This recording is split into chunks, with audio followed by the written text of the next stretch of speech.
what if becomes reality. My mother, Miss B, had a habit of asking what if questions.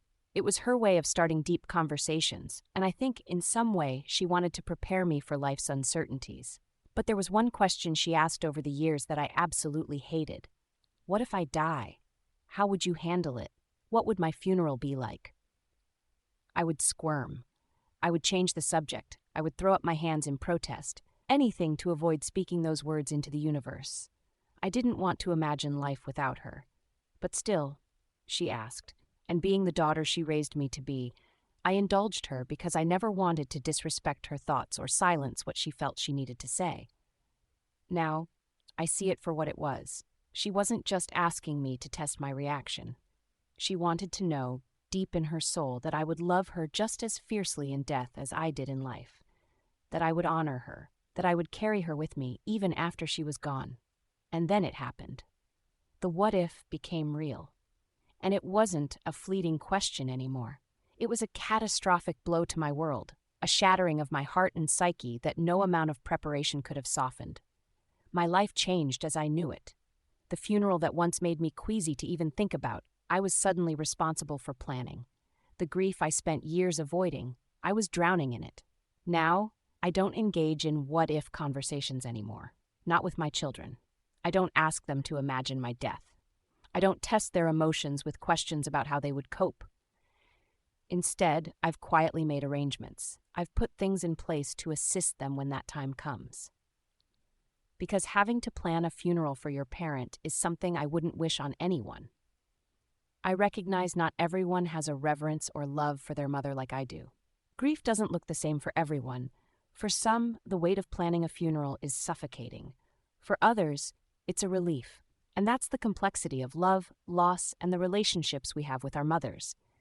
5 alternative questions to ask instead of, what if I die? If you're a parent who wants to prepare your children for the unexpected without the emotional weight of what-if questions, here are 5 alternative ways to approach it.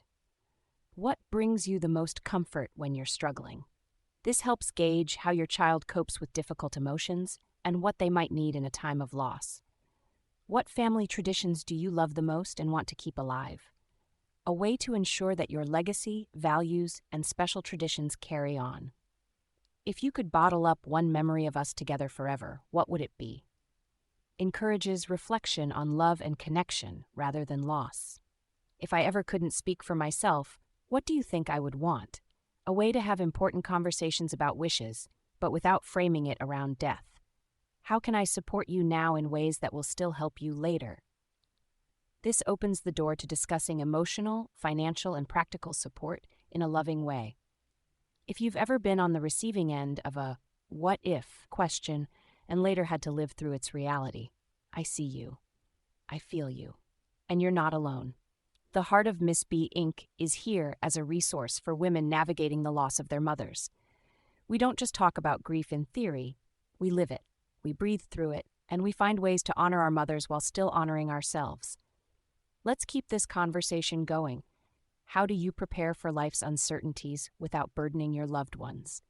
About Kenyatta E. Gray. Kenyatta E. Gray is an author, entrepreneur, and founder of the Heart of Miss B Inc., a nonprofit that provides compassionate support to women who have lost their mothers.